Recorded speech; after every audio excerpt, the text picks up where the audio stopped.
ගම්මුතුර ගලලා දවස් තුනකට පස්සේ හොඳට නත්තල් කෑවනේ. දැන් හලාවත කියන්නේ යකේ නැත්තටම හරි ෂෝක් නගරය. අපේ ගම බීඩි පහ කියලා කියන්නේ. එයා තමයි ඉස්සෙල්ලම මේකට යම් ප්‍රවේශයක් මට අරන් දෙන්නේ. නාට්‍ය අරංකලා කියලා විෂයක් තියෙනවා ඒ ලෙවල් වලට.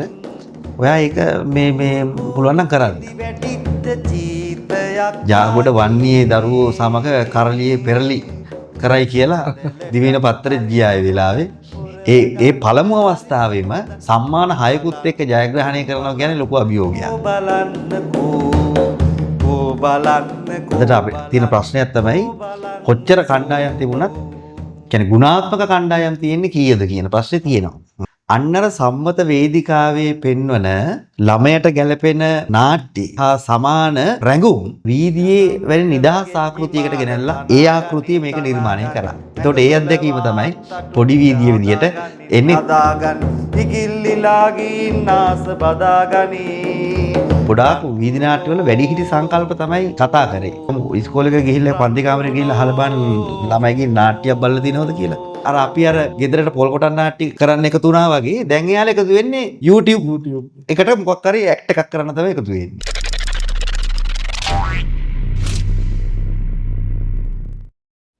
වියකී යන කලාවට පදපවන හෘදයාංගම අපේ කාලයේ ආමන්ත්‍රණය. සුබ දවසක් ප්‍රේක්ෂක සියලු දෙනාටම. ඉතින් අද දවස කලාබර නාලිකාවට ඉතාමත් සුවිශේෂී දවසක්. හතරවටේ කයිවාරුවේ වැඩසටහන හරිම සුවිශේෂී වෙන්නේ මේක තමයි මේ නාලිකාවේ පළවෙනි සම්මුඛ වීම. ඉතින් අද දවසේ ගුරුවරයෙක්ගෙන්ම මේ ආදරණීය කලාවේ කතාබහ පටන් ගන්නට මට සිතුණා. ඉතින් මම මේ මොහොතට ඉතාමත්ම ආදරෙන් සහ ගෞරවයෙන් ආරාධනා කරා සමස්ත ලංකාවක්ම නාට්‍යවේදියෙක් විදිහට ගුරුවරයෙක් විදිහට හඳුනන පොඩි වීදිය තනු අපේ කාලේ ගුරුතුමා අයිබෝවන් තුෂාර ජාගොඩ. අයිබෝවන් again. ඔබතුමාව මේ වැඩසටහනට කැඳවන්න සුවිශේෂී වුණේ ඉතාමත්ම ලොකු කාර්යභාරයක් කලාව වෙනුවෙන් ඔබ හලාවත ප්‍රදේශයේ ඉඳන් සිද්ධ කරනවා. මම කැමති මුලින්ම වැඩසටහන බලන සියලු දෙනාට දැනගන්න වගේම අපි එකිනෙකා කෙරේ දෙංගතුභාවය ඇති කර ගැනීම සඳහා ඔබතුමාව හඳුන්වලා දෙනවනේ. මම කැමති මේ අකේන් මේ වඩා මේ විදිහට මේ හඳුන ගන්නව නම් මම එක පැත්තකින් මේ නාට්‍ය කලාව මේ ගැන විශ්වාසය තියලා ඒක හිසේ දරාගෙන ඒක මට අත්දැකීම තියෙන කුඩා කාලේ ඉඳලම ඒක මේ මට තිබුණු දෙයක්. පාසල් යන කුඩා කාලෙම තමයි ඒ සඳහා මම යම් ප්‍රවේශයක් කරගන්නේ. ඉතින් පස්සේ මගේ ගුරුතුමා ආචාර්ය ගාමිණී හත්තුටුවේ ගම මේ එතුමාගේ මුණ ගැහිමත් එක්ක ඒක ඊට වෙන සමාජමය පැත්තකට මේ හැරෙන්න ගන්නවා. ඉතින් ඊට පස්සේ ගොඩක් වෙලාවට සහ මම පස්සේ ගුරු වෘත්තියට එනවා නාට්‍ය අරංකලාව. ඉතින් දරුවොත් එක්ක තමයි මගේ ලොකු ගනුදෙනුවක් තිබිලා තියෙන්නේ. මගේ ජීවිතේ විශේෂයෙන්ම මේ කලා භාවිතාව ඇතුලේ දරුවොත් එක්ක තමයි ගනුදෙනුව වැඩිපුර සිද්ධ වෙලා තියෙන්නේ. ඉතින් මම කැමති එහෙම දරුවන් වෙනුවෙන් විශේෂයෙන්ම මම මේ විශ්වාස කරන මේ ආර්ට් එක ඒක වැඩ කරන ඒ වෙනුවෙන් කැප වෙන ඒක තව තව හොයන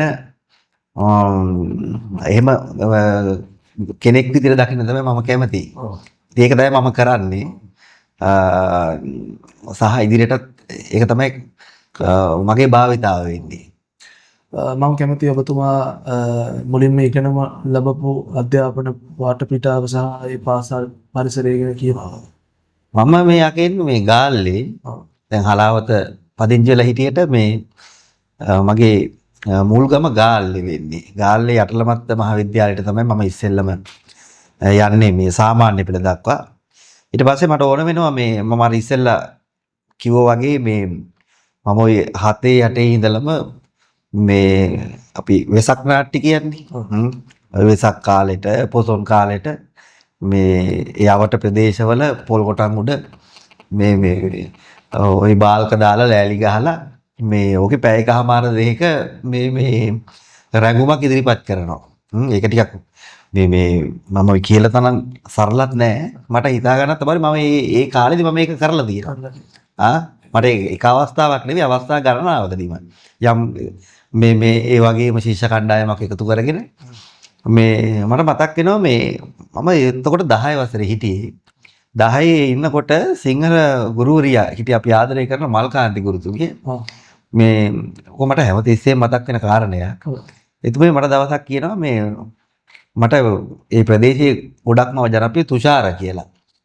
දැන් මෙහි මට ජාගොඩ කියලා අඳුනගත්තට තුෂාර කියලා තමයි කියන්නේ. අදටත් මම ගමේ ගියොත් මේ තුෂාර කියලා තමයි මට මගේ මිත්‍රයෝ නෑදෑයෝ මේ සියල්ල මේ හිතවතුන් කතා කරන්නේ. මට කියනවා මේ මල්කාන්ති ගුරුතුමිය මේ එයා දැන් දකින්නවනේ දැන් මම මේ වැඩ කරන දකින්නවා. ගුරුවරියක් විදිහට දකින්නවා. මම සමහර අවස්ථාවලදී ආරාධනා කළා තියෙනවා එතුමියට. මේ එයා මට අදහසක් දෙනවා ඔයා තුෂාර මේ නාට්‍ය අරංකලා කියලා විෂයක් තියෙනවා ඒ ලෙවල් වලට. ඔයා ඒක මේ පුළුවන් නම් කරන්න. ඉතින් මම ඊටම කැමැත්තෙන් හිටපු මේ කාරණේට මේ යම් අදහසක් මේ එකතු වෙනවා. ඒකට ඒක මගේ ඔළුවේ වැඩ කරා. ඊට පස්සේ ඒකම ඒ මොහොතේ මේ ප්‍රදේශයේ තිබ්බ මේ යම් මේ ප්‍රවණතාවයක් මේ කලා විෂය ධාරාවෙන් තෝරගන්න මේ දරුවන් උසස් පෙළ සඳහා හොරණට ඇදෙනවා. හොරණ ශ්‍රීපාලියට. ඒකත් මගේ මේ වැඩ කරා. ඉතින් ඔය මේ දහම් පාසලේ මේ අපි ඊටාම ආදරය කරන මේ අපේ අක්ක කෙනෙක් ඉන්නේ තුෂාරි කියලා. මට මතකයි එයා මේ නැටුම් විෂය තෝරගෙන එයා ගිහිල්ලා කැම්පස් ගිහිල්ලා ඒ වගේ මට උදාහරණ කීපයක් තිබ්බ ඒ වෙලාවේ. ඉතින් ඒ උද්‍යෝගයත් එක්ක මට ඕන වුණා මම ඊට පස්සේ තමයි මේ හොරණ ශ්‍රීපාලියට මේ එන්නේ. එතකොට ඒ ශ්‍රීපාලියට ආපු ගමනේ තමයි මේක විධිමත්ව හදාරන්න යම් ප්‍රවේශයක් කරගන්නේ. ඉතින් මම මේ වෙලාවේ මේ මට අමතක කරන්න බෑ. මට මතකයි ඔය මේ අපේ ගම බීඩි පහ කියලා කියන්නේ. ඒ බීඩි පහ ගම්මානේ හිටියා මේ අපේ තිලක රත්න මාම නැත්නම් ලේකම් මාම කියලා කියන්නේ. එයා තමයි ඉස්සෙල්ලම මේකට යම් ප්‍රවේශයක් මට අරන් දෙන්නේ. ඊට පස්සේ ඔය යටලමත්ත ගම්මානේ හිටියා උපාලි මාම කියලා. මේ මම ගණන් වලට විද්‍යාවට මේ දැන් අද ඒනේ තියෙන්නේ සාමාන්‍ය පෙළ මේ උසස් මේ සාමාර්ථය විශිෂ්ට. එතකොට මම 99 ඕලෙවල් කරනකොට තිබුණේ D සාමාර්ථය. ඒ දෙකටම ගත්තා මම D. මම නැටුම් කරා. එතකොට ඕලෙවල් තිබ්බේ නැහැ නාට්‍ය අරංකලාව. මේ ගොඩක් අය සමහර අය මට කිව්වා මට විද්‍යාව පැත්තේ එහෙම මගේ මිත්‍රයොත් එහෙම තමයි. මගේ මිත්‍රයෙක් හිටියා සිසිර කියලා. ඉතින් අපි ওই මම 1 2 3 4 විතර සැලසුරු පන්තියේ මේ ඒව කරා මේ කොහොම හරි අපේ ওই ලක්ෂ්මන් සිරිමාන කියලා අපි මගේ ආදරණීය ගුරුවරයෙක් හිටියා. එතුමා ඉතින් මට හැමතිස්සෙම පිටිපස්සේ හිටිය කෙනෙක්. මේ නැටුම් ගැන්නුව නිමල් සර් කියලා මේ ගුරුවරයෙක්. එතුමා අද මේ නැහැ.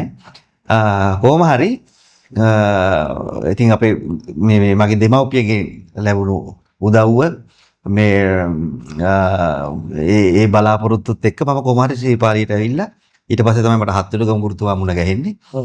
එහෙම ආපු ගමනක් තමයි තියෙන්නේ. මේ ශ්‍රීපාලිය ආයතනයට එන්නේ වර්ෂ කීයද විතරද? ශ්‍රීපාලිය 2001 මම අකේ A level කරන්නේ. 2001 මේ එතකොට නාට්‍ය අරංකලා ගුරුවරයා හිටියේ කුලරත්න කියලා ගුරුතුමා. මේ එතුමා ওই රාජකපුරු මේ ජනක් ප්‍රේමලාල් මහත්තයාගේ නාට්‍ය ගණනාවක මේ වයලින් වාදකයෙක් විදිහට කටයුතු කරා. දැන් එතුමා අද නැහැ. මේ ඉතින් එතුමා තමයි ඉස්සෙල්ලා මම ළමා නාට්‍යයකට ගත්තේ අස්සගුඩුම් කියලා. අස්සගුඩුම්. මේ එතකොට ශ්‍රීපාලියේදී මම හොඳම මේ කෙටි නාට්‍ය නිෂ්පාදනය කරා. ඒ වෙලාවේ කෙටි නාට්‍ය යම් තරගයක් තිබුණා. මේ ඒක මට මතකයි මම ඉස්සෙල්ලාම කරේ ගව ඝාතනය කියලා. ඔව් ඒකේ හොඳම අධ්‍යක්ෂණය ඒකේ මම රංගපෑව හොඳම නළුවා පිටපත මේ මම විද්‍යාපීඨ යනකොට ඒ දහතිකත් අරගෙන ඇවිල්ලා පෙන්නුවා මට මතකයි. මේ ඒ අදටත් තියෙනවා. ඉතින් මේ ඒ සියල්ලත් එක්ක ඉතාමත්ම ලොකු පන්නරයක් ලැබුවා. ඒකත් එක්ක අද වෙනකොට ගාල්ල ඉඳන් හලාවතට ඇවිල්ලා දැන් ගොඩාක් ලොකු අපසරියක් ඇතුළේ ළමයි වෙනුවෙන් ගනුදෙනු කරනවා. දැන් මෑත කාලේ ඉඳන් ඔබතුමා වැඩ කරනවා ඉදන්නා තවත් ගුරුවරු කණ්ඩායමක් එක්ක. එතකොට ඒ ඇත්ත එක්ක පොඩි වීදිය කියලා විශේෂාංගයක් නිර්මාණය කරනවා. ඒකත් එක්ක පාසල් වලට විදූත් ස්ථාන වලට කියලා ළමයි එක්ක වැඩ කරනවා. මේ පොඩි වීදියත් එක්ක සම්බන්ධ අත්දැකීම් කොහොමද ඔබතුමා? ඔව් ඒක මට මේ අකෙන් මම ඒකට යම් ප්‍රවේශයක් කරගන්නේ මේ විශේෂයෙන් මගේ ගුරුතුමා එක්ක මම ඒ ගත කරපු අවුරුදු කීපය මම 99 මම 2006 විතර වගේ තමයි එතුමා ගාවට යන්නේ. එතුමා එතකොට මේ පින්වත් හිටියේ පොලී නිවසක. මේ පස්සේ ඒ පින්වත් නිවස ওই සුනාමිය වෙලාවේ සුනාමියටත් මේ ආහු වුණා ඒ නිවස. එතකොට තිබුණේ ওই මේ මුහුදේ තාසන්නව. ඊට පස්සේ මේ පැත්තට ආවා. ওই ගෙවල් කීපෙම අපි මේ එතුමත් එක්ක නාට්‍ය වැඩපොළ වලට සම්බන්ධ වෙලා මේ වීදි නාට්‍ය සංදර්ශන වලට විවිධ ප්‍රදේශවල ගිහිල්ලා තියෙනවා. මේ වැඩමුළු සඳහා වැඩපොළ සඳහා ගිහිල්ලා තියෙනවා. මේ ඉතින් මට මතකයි මම රාජ්‍ය ළමා නාට්‍ය උළෙලේ මේ මගේ විද්‍යාපීඨයේ මේ ගුරුතුමා නන්දන අල්ගේවත්ත මහත්තයා නිර්මාණය කරනවා සාදේ නාදේ කරදරේ. එතකොට ඒකේ මම මේ ප්‍රධාන චරිතයක් නිරූපණය කරනවා. මේක දඹුල්ල ප්‍රදේශයේ තමයි ඒකේ පුහුණු වීම කටයුතු කරේ. ඒ වෙලාවේ මම හොඳම නළුව වුණා මේ රාජ්‍ය ළමා නාට්‍ය උළෙලේ. මේ එතකොට ඒ සම්මානය අරන් එනකොට මේ අදටත් මට ඒක හරි කම්පනයක් මේක මතක් වෙනකොට සම්මානය අරන් එනකොට ගුරුතුමා මේ ඒ රාත්‍රියේම තමයි අපි අතරින් මේ වෙන්නව යන්නේ. මේ එතුමා දැඩි රෝගී තත්ත්වයක හිටියේ ඒ වෙනකොට මට සම්මානේ මට මතකයි මම තුසිත ලක්නාත්ලා ගෙදර තියලා මේ මගේ මිත්‍රයා මම ටවර් නාට්‍ය පාසලේදී මුණ ගැහුණු මගේ මිත්‍රයා තුසිත ලක්නාත් ඒ සම්මානේ හේ තියලා මම මේ යනවා මේ ඒ වැඩ කටයුතු සඳහා මේ බොරැල්ලේ රේමන් එකේ තිබුණේ. ඉතින් අපි ඔක්කොම මේ ඉවර කරලා මේ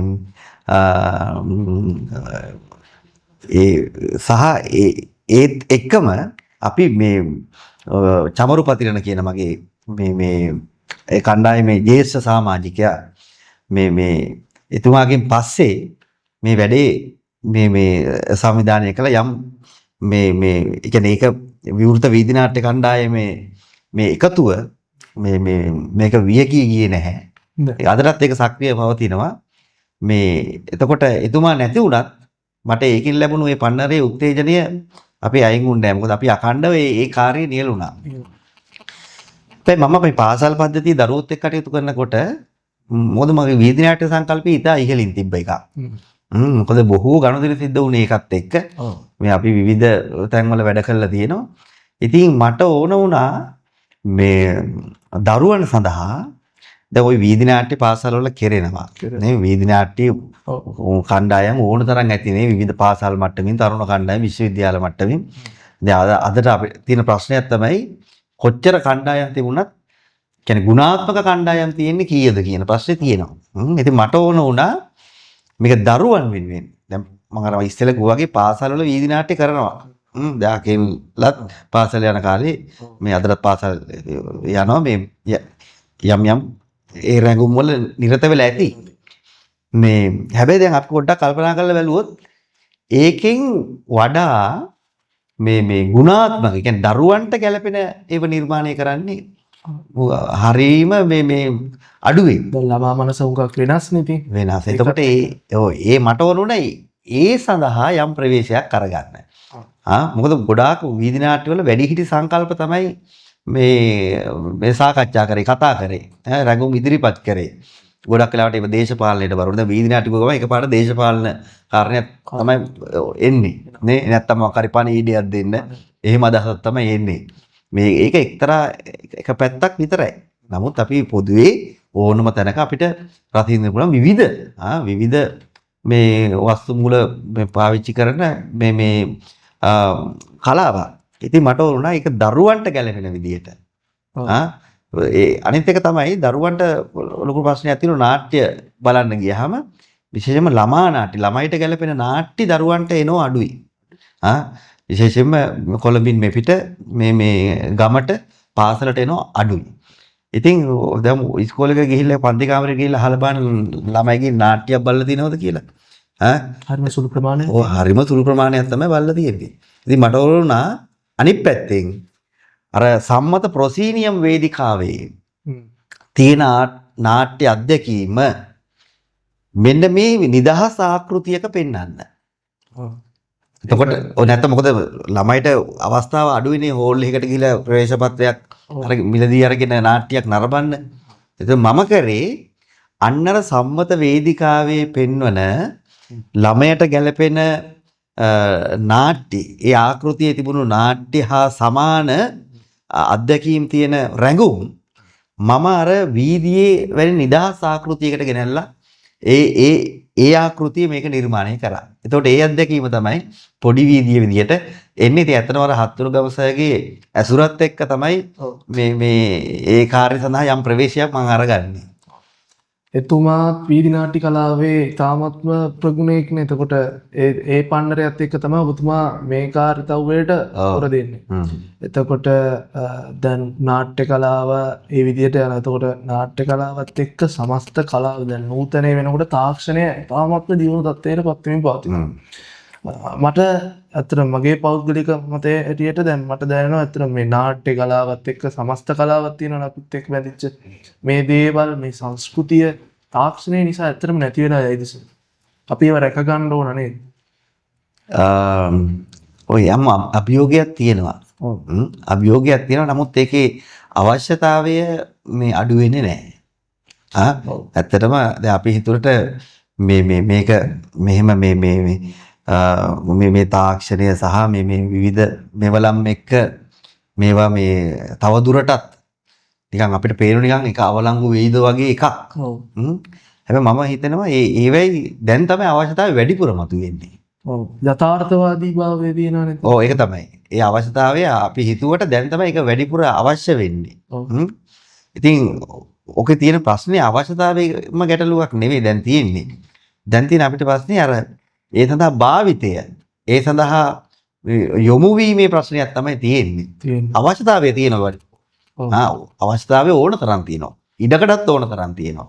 නමුත් ඒකට යොමු වීමේ මොකද ඒ අත්දැකීම මේ අරගන්න මේ අතර දැන් දැන් නාට්‍යයක් කරන්න පවා මේ ළමයේ ගන්නවට වඩා හරි දැන් හරි පහසුයි YouTube එකක හරි මොකක් හරි ඇක්ට් එකකට දැන් මම අර පොල්කොට මුඩ නාට්‍ය කරානේ අපේ මේ මම කියන්නේ ඒ කාලේ තමයි හින්දා නියම හරි එකගේ එහෙම එකක් නෙවෙයි මම එහෙම මේ අතීතකාමී විදියට බලන එක ගලැස්ති නැහැ මේ නමුත් දැන් ළමයි තාක්ෂණයත් එක්ක එයා සමහර නාට්‍යයකට යොමු වෙනට වඩා එයා කැමති ෆෝන් එකක් අරගෙන යම් ඇක්ට් එකක් හදලා මේක එඩිට් කරලා මේක මේ දාන්න. දැන් අර මට මේ මෑතකදී මගේ මිත්‍රයා මේ ගාල්ලේ වැඩ කර අපිත් එක්ක එකට වැඩ කරපු ළමා සමාජ අර මේ විවිධ වැඩ කොටසක් කරපු පස්සේ ඔහු මේ හමුදාවට බැඳලා යම් කාලයක් සේවය කරා. මේ දුමින්දරුවන් මේ මට මතකයි එයා මේ ළඟදී අර පෝස්ට් කාඩ් එකක් වගේ අපි කරපු ආරාධනා පත්‍රයක් මේ මුහුණු පොතේ මේක මේ පළ කරා. මට ටක් ගාලා ඒක මතක් වුණා මේ ওই සිද්ධිය. එයා ඉතින් මට ඒකේ මම කතා කරලා කිව්වා දැන් මේ එහෙම කට්ටිය එකතු වෙන්නේ නැහනේ තුෂාර කියලා. දැන් මම අර ඒ කාලේ අපි කරපු වැඩේට දැන් එකතු වෙන්නේ නැහැ. එහෙම කණ්ඩායමක් දැන් එකතු වෙන්නේ නැහැ. ඒක වරදක් කියන්නේ නෙවෙයි මම. නමුත් දැන් ඊට වඩා භාවිතාව ටිකක් වෙනස් වෙලා තියෙන්නේ. හැබැයි දැන් එකතු වෙනවා. දැන් මම දකින්න මගේ පුතාලයි පරම්පරාව දැන් එයාලා අර අපි අර ගෙදරට පොල් කොටන් නාට්‍ය මේ කරන්න එකතු වුණා වගේ දැන් එයාලා එකතු වෙන්නේ YouTube එකට මොකක් හරි ඇක්ට් එකක් කරන්න තමයි එකතු වෙන්නේ. හැබැයි ඒ කැමැත්ත සංකල්ප දෙක ඒ දෙක හරි ඒක සමානයි. දැන් වෙලා තියෙන්නේ භාවිතාවේදී ඒක වෙනස් වෙලා තියෙන තාක්ෂණයත් එක්ක. නේ ඒ කමක් නැහැ. ඒක කමක් නැහැ. ඒකයි මම කිව්වේ අවශ්‍යතාවය තියෙනවා. ඕන තරම් ඉඩකඩ තියෙනවා. ඔව්. දැන් ඇත්තට මේක භාවිතයේදී සඳහා මේක යොමු වීමේදී තියෙන මේ ප්‍රශ්නයක් තමයි තියෙන්නේ. ඉතින් මම කැමතියි අපි කරන්නේ ඒක තමයි. අපි කරන්නේ මේ බිමේ ඉඳගෙන ඒක තමයි. ඒ අත්දැකීම දෙන එක තමයි දරුවන්ට කරන්නේ. ඒක මම කරන එක මට හුරු දේ, මම කැමති දේ, මම මේ උතුම් විදියට සලකන දේ. ඒක මම කරනවා. මම දන්නේ ඉදිරියේදී මේ ළමා කණ්ඩායම්, මේ තරුණ කණ්ඩායම් මේක අතට අරගෙන යයිද කියලා. නමුත් අපි ඒක ඊටාම උතුම් කාර්යයක් විදිහට සලකලා අදටත් කරන්න ලෑස්ති. ඒක තමයි කරමින් ඉන්නේ. දැන් අපේ දන්නා ඉතිහාසය ගත්තොත් නාට්‍ය කලාවත් එක්ක අපේ ලංකාවේ සංස්කෘතිය ගොඩාක් ඇඳෙනවා. ශාන්ති කර්ම පැත්තෙන් ගත්තත් ඇඳෙනවා. ඊට පස්සේ පළාත් වලින් ගත්තත් හැම පැත්තකින්ම සාමූහිකව අපි එකම ජාතියක් කියන ස්වරූපයෙන් ගොඩනගෙන සංස්කෘතිය තුලින්. එතකොට ඔබතුමා දැන් නාට්‍ය කරනවා. නාට්‍ය කරන ළමයි වෙනුවෙන් කරන්නේ. එතකොට මට මතකයිද 2014 වර්ෂයේදී ඔබතුමාට ඉතාම සුවිශේෂී අවුරුද්දක් ඒක. ළමා නාට්‍ය කලාවේ තාමත්ම හොඳ සම්දිස්ථානයක් විදිහට මම හිතන්නේ ඒක ඔබතුමාටත් සමස්ත ලංකාවේ ඉන්න දරු දැරියන්ටත් ඉතාමත් හොඳ අවස්ථාවක් උදා කරා කියලා හිතනවා. අපි අවස්ථාව පොඩ්ඩක් මතක් කරමු. ඔව් 2014 මම හිතන්නේ අකින් ඔය මේ මට මතක් කරලා දෙන්නේ මේ චණ්ඩිත් එක්ක රවුමක් කියක්. ළමා නාට්‍ය. ඒක අපි මේ මගේ මිත්‍රයා මේ මගේ බොහෝ නාට්‍යවල සංගීත අධ්‍යක්ෂකවරයා විදිහට කටයුතු කරපු අජන්ත රාජකරුණා මේ තමයි මේ සම්බන්ධය හදන්නේ. ගිරිබාව ප්‍රදේශයේ මේ අපේ මේ වර්ල්ඩ් විෂන් ආයතන අපි දන්න රාජ්‍ය නොවන ගොඩක් දරුවන් වෙනුවෙන් වැඩ කටයුතු කරගෙන යන සංවිධානයක ආරාධනයකුත් එක්ක අපිට අවස්ථාව ලැබෙනවා ගිරිබාවේ යම් ළමා කණ්ඩායමට මේ නාට්‍ය නිර්මාණය කරන්න. මේ මොකද යාට අවස්ථාව වුණේ ළමා නාට්‍යයක් කරන්න ඕන කියන එක. ඉතින් අජන්ත සහ මම එතෙන්ට බැහැලා ඉවර වෙලා ගිරිබාව කියන්නේ මේ ඊටාම දුෂ්කර මේ ගමක්. මේ අපිට විවිධ අත්දැකීම් තියෙන ඕකේ පුහුණු වීම සඳහා යෑමෙන්දී අපි මොකද කාලයක් මමයි අජන්තයි මේ ඒ වෙනුවෙන් නිතර එහෙට ගියා. මේ හලාවත ප්‍රදේශයේ ඉඳලා මේ ඉතින් ඊටා මේ කුඩා ළමයි කණ්ඩායමක් එක්ක මේ නිර්මාණය කරන්න අපිට අවස්ථාව ලැබෙනවා. ඉතින් ඒ සියලු පහසුකම් අපිට මේ ලබා දෙනවා. ඒ දෙමව්පියන් සහ එම සංවිධානය මේ කොහොම හරි ඒ අවුරුද්දේ ඔය චණ්ඩිත් එක්ක රවුමක් යන කියන නාට්‍ය ඒ අවුරුද්දේ රාජ්‍ය ළමා නාට්‍ය වලේ හොඳම නිර්මාණය බවට මේ පත් වෙනවා. මට මතකයි මේ දිවයින පත්තරේ මේ ඔකේ මේ හෙඩිමක් යනවා මේ ජාගොඩ වන්නේ දරුවෝ සමග කරලියේ පෙරලි කරයි කියලා දිවයින පත්තරේ ගියා ඒ වෙලාවේ. මේ ඇත්තටම ඒක පෙරලියක් තමයි. අකේ. මොකද අපිට තිබුණ අත්දැකීම තමයි මේ කොළඹම කියලා මම කියන්නේ නැහැ. නමුත් ඊට පිටස්තර මේ ජයග්‍රහණය අරගෙන ගිය අවස්ථාව වුණ තරම් තිබුණා. නමුත් ඒ වෙලාවේ ඒ වගේ කණ්ඩායමක් රාජ්‍ය ළමා නාට්‍ය වලට මේ ඇවිල්ලා ඒ පළමු අවස්ථාවේම සම්මාන 6කුත් එක්ක ජයග්‍රහණය කරනවා කියන්නේ ලොකු අභියෝගයක්. ඉතින් ඒක ඒ වෙලාවේ ඒ දරුවෝ කරා මේ ඒ දරුවන්ට ඒ ශක්තිය තිබුණා. ඒ නාට්‍යයේ හිටපු දැන් කීප දෙනෙක් විශ්වවිද්‍යාල වරම් ලැබලා මේ ගුරුවරු විදිහට ශාස්ත්‍රීය ඇවිල්ලා ඉන්නවා. විවිධ කලා කටයුතු වල නියැලෙන අය ඉන්නවා. ඉතින් අපි එක්තරා ඉතා වැදගත් සුවිශේෂී සමාජමය කාර්යයකුත් ඒකෙන් මේ සිද්ධ වුණා. මම කියන්නේ ඒව තව වෙන්න ඕන. අර මිනිස්සු තුල මේ සහකම්පනය ඇති කරනවා, හරියට එකතු කරනවා. ඒ කාර්යයන් තව කෙරෙන්න ඕන. ඉතින් මේ එහෙම කරලා දැන් අද හලාවත ප්‍රදේශයට ඇවිල්ලා ඉන්නවා. අද හලාවත ඉඳගෙනත් ලොකු වැඩක් කරනවා. දැන් මම මුලින් කිව්වා ඒ ලොකු වැඩේ ඒකේ නම කිව්වොත් නාට්‍ය හදන පාසල. මං හිතන්නේ මේ කොළඹ තදාසන්න ප්‍රදේශ වලින් පස්සේ අපි ගත්තොත් එහෙම මේ වගේ පැත්තකට ඇවිල්ලා මේ වගේ වැඩක් කරන ප්‍රමුඛ වෙලා කරන මේ ගුරුවරයෙක් තමයි ජාගුරුසය කියලා කියන්නේ. ඉතින් නාට්‍ය හදන පාසලේ ආරම්භය සහ දැන් මේ වෙනකොට ඇවිල්ලා තියෙන ගමන් මඟ ඉදිරියට මාර්තු මාසේ මං හිතන්නේ ෂෝ එකක් අපි කරන්න ඉන්නවා. එතකොට ඒකත් එක්ක කොහොමද මේ නාට්‍ය හදන පාසලත් එක්ක ගනුදෙනු කරන්නේ? ඔව් මට ඇත්තටම මේ දැන් හලාවත කියන්නේ යකේ නැත්තටම කියන්නේ නාට්‍ය කලාව විතරක් නෙවෙයි. මේක මේ හරි ෂෝක් එක මම එහෙම කියන්නේ. නගරය. හරි ෂෝක් නගරය.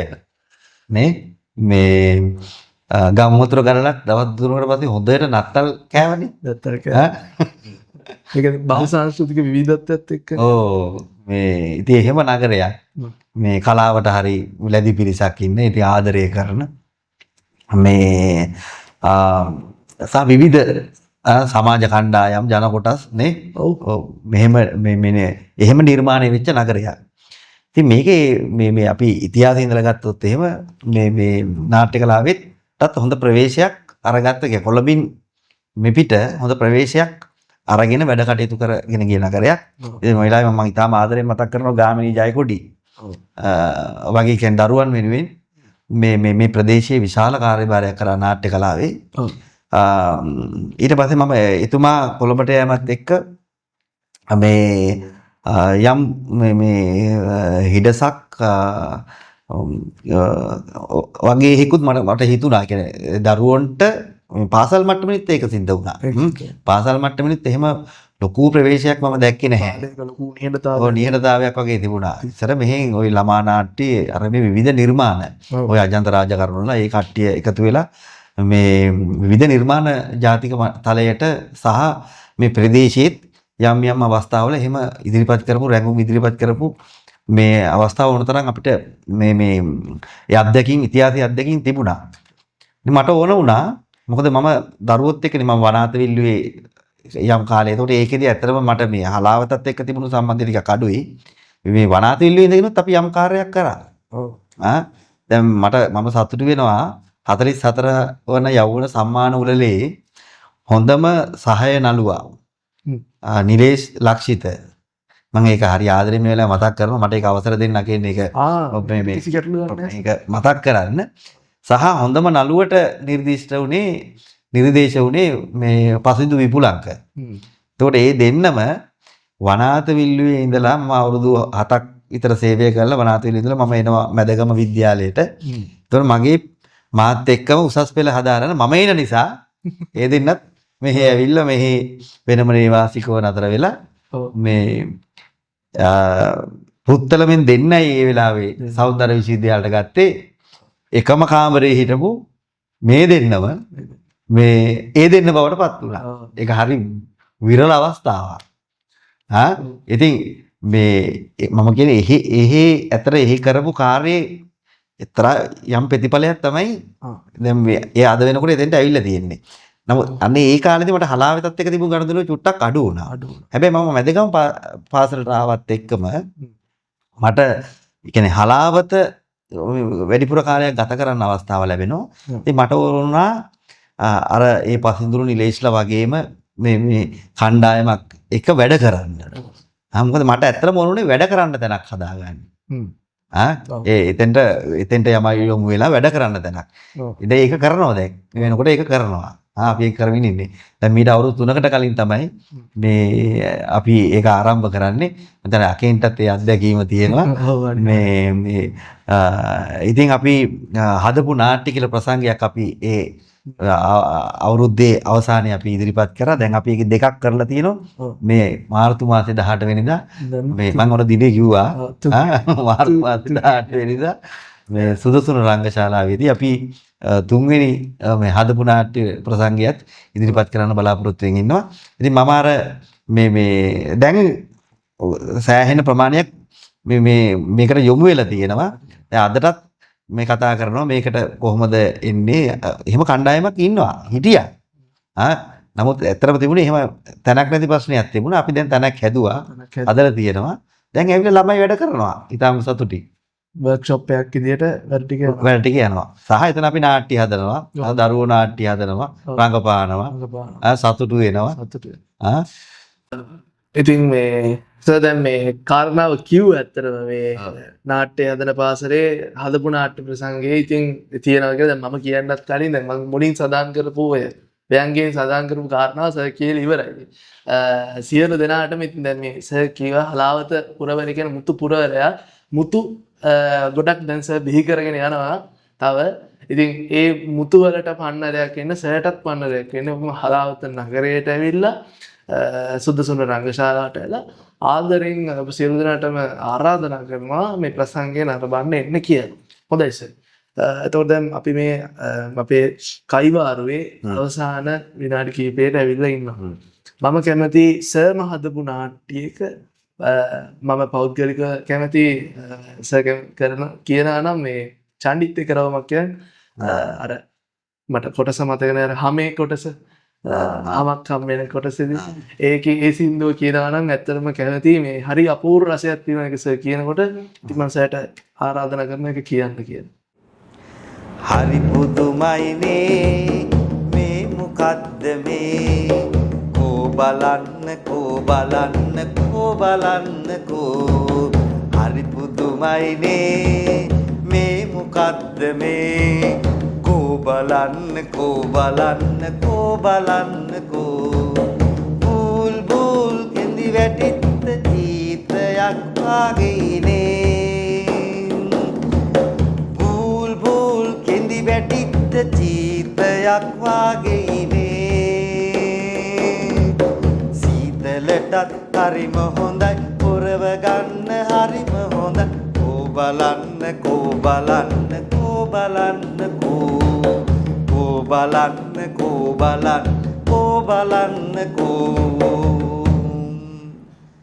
දැන් ඕක මේ යකෙන් මේ මට වඩා හොඳට ළමයි කියනවා මේ දැන් අජන්ත හදපු මෙලඩි එක මම දන්නේ ඒක ඒ විදිහටම ගායනා කරාද කියලා. මේ අජන්ත දැන් මේක බැලුවාම තමයි ඒ ගැන කියන්නේ. මෙහෙම එකක් තියෙනවා අකේ. මේ දැන් ඕකනේ දැන් අකේන් කැමති එක. හැබැයි මම දැන් මේ බලහත්කාරයෙන් මේක හොඳ බලහත්කාරයක් නේ. බලහත්කාරයක් අපි තව එකක් ගමු බලහත්කාරයක්. මේ ඒක මම නෑ ළමයි කණ්ඩායම් මුණ ගැහුණාම මම ඒක බලෙන් වගේ කියලා දෙන එකක්. මොකද මගේ ගුරුවරයා ඒක මට කියලා දුන්නේ. ගුරුවරගෙන් තමයි මම මේක ඉස්සෙල්ලම ඉගෙන ගත්තේ. අපි ඒක වීදි නාට්‍ය කණ්ඩායමෙන් ගායනා කරනවා. ඒක ඊටාම කුඩා කොටසක්. හරි කියන්නේ. ඊටාම කුඩා කොටසක් මම කැමති ඒක කියන්න. මම හැම දරුවෙකුටම අකින් මේක උගන්වනවා. හැම දරුවෙකුටම උගන්වනවා. මම ওই නාට්‍ය වැඩපළ වලට ගියාම හිටපු ගමන් ඔක්කොම වැඩ නතර කරලා මේ සින්දුව කියනවා. ඒක මම කියලාම තමයි පටන් ගන්නෙ. ඒ ගීතය ඒක හොඳයි. ඒ ජීවිතයේ කෙනෙකු තේමා ගීතය විදිහට පාවිච්චි කරලා කමන්නේ නැහැ. ඒක හරියම වැදගත්. ඊටාම රළු වචන තිබුණත් ඒකේ අර්ථය හරිම වැදගත්. මගේ ගොරහැඩි කටහටින් ඒක චුට්ටක් මම කියන්නම්.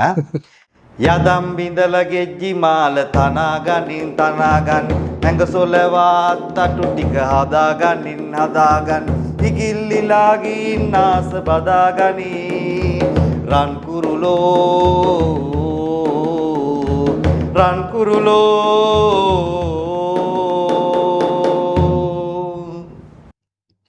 වීදි නාට්‍ය ගීතයක ඉතාමත් බැරෑර ගැඹුරුයි. ඒක මේ සරලවර වචන තිබ්බට ඇතුලෙන් හරි ඉතාම වැදගත් අර්ථයක් තියෙන එකක්. ඉතින් සර් මේ අද වැඩසටහන ඇත්තටම මේ රසවත්ම මොහොත මේ ගීත කාණ්ඩ කියන මොහොත මම අවංකවම මේ ඒක මට මේ ස්ටුඩියෝ එකේ ඉන්න හින්දා දන්නේ ඩෝන් කාර් දීලා අර නාට්‍ය වාසනේ කියන විදිහටම ඇහෙනවා. ඒ රසෙම දැනෙනවා. ඉතින් මේ සර් අද වැඩසටහනට ඇවිල්ලා හැමදාම සර් කියන්නේ සර්ත් එක්ක ඉගෙන ගන්න එනවා නම් මම දන්න විදිහට පොත් පැන්සල් ගෙදර ඉන්න අපි යනවා ඉගෙන ගන්න. එච්චරයි. අපි එහෙම තමයි ළමයිට කියන්නේ. වෙන ගුරුවරු කියන්නේ පොත් පැන්සල් අරන් එන්න කියලානේ. මම කියන්නේ පොත් පැන්සල් ගෙදර තියලා එන්න. අපි යන්නේ හැබැයි ඉගෙන ගන්නවා.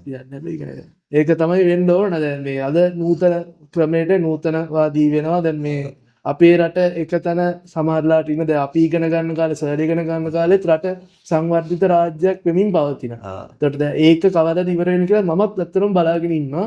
ඉතින් මේ අද අවසාන වශයෙන් මේ වැඩසටහන සම්බන්ධයෙන් වගේම කලාව ඉදිරිය සර්ගේ පැහැදිලි ගොඩක් ඇත්තටම ගොඩක් පැහැදිලි. මොකද ළමයි බලාගෙන ඉන්නවා සර් එනකන් අපිත් බලාගෙන ඉන්නවා සර්ගේ වැඩ එනකන් රටක් බලාගෙන ඉන්නවා. ඉතින් අවසාන වශයෙන් මොකද සර්ට කියන්න හිතෙන්නේ මේ සම්බන්ධයෙන්? මේ වැඩසටහන සම්බන්ධයෙන්. මේ මම අන්තිම මොහොතේ මේ මගේ මේ මිත්‍රයා මගේ තුහිත ලක්නත් මේ ඊ පෙරේද මට කතා කරලා කිව්වා මේ ජාගොඩේ උඹ කරන්නේ මාර වැඩක්. මට හරි සතුටු හිතුණා මේ කාලයකට පස්සේ තුසියා කතා කරේ. දැන් ඉන්නේ මේ UK වල. මේ උඹ කරන වැඩේ හරි අමාරු වැඩක් කරන්නේ උඹ. මේ ළමයිත් එක්ක වැඩ කරනවා කියන එක අපි හිතනවා දැන් මේ ළමා නාට්‍ය කිව්වම ළමා නාට්‍ය නෑ උනාට ළමයිත් එක්ක වැඩ කරන එක හරිම අමාරු වැඩක්. ඒ සිතුම් පැතුම් හඳුනාගෙන තෝරාගෙන බේරාගෙන මේ ඒක ඇතුලේ මේ පොර ගහන එක හරි අමාරු වැඩක්. ඒක තමයි අපි කරන්නේ. ඒක මම උතුම් වැඩක් විදිහට සලකලා තාම කරනවා ඉදිරියටත් කරනවා. ඉතින් ඒක ඒ සඳහා විවිධ අය උදව් කරනවා. ඉතින් මේ වෙලාවේ මම ඉතාම ආදරයෙන් මතක් කරනවා මගේ දෙමව්පියන් ගාල්ලේ ඉන්නේ. මේ මගේ අම්මා තාත්තා මගේ සහෝදරයෝ සහ මගේ බිරිඳ මේ වැඩේට ඉතාම ලොකු ශක්තියක් ලබා දෙනවා.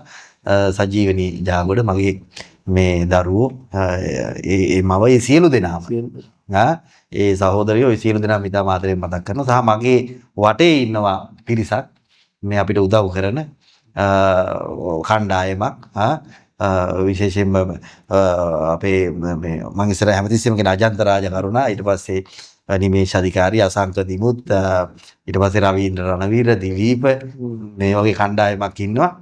මේ දෙයාලත් ඉතාම ආදරෙන් මේ මොහොතේ මම මතක් කරනවා. සහ මේ වෙලාවේ මම ඒක ඉතාම කියන්න ඕනේ මේක අනිවාර්යෙන් දාන්න ඕන මේ අකෙන් මේ මට බොහෝ අවස්ථා මට ලබා දීලා තියෙනවා.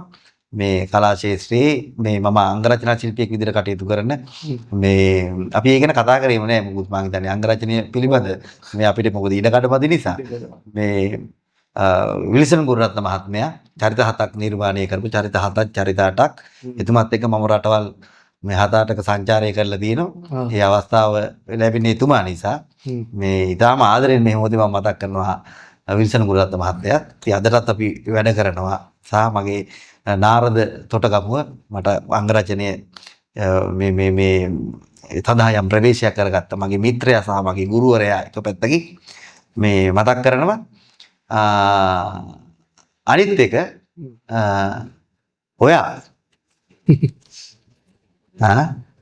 ඔයා ගැන අපි මේ දැන් ආපහු මම මේකට මේ එන්නේ නැහනේ. මේකට මම ආපහු එන්නේ නැහැ.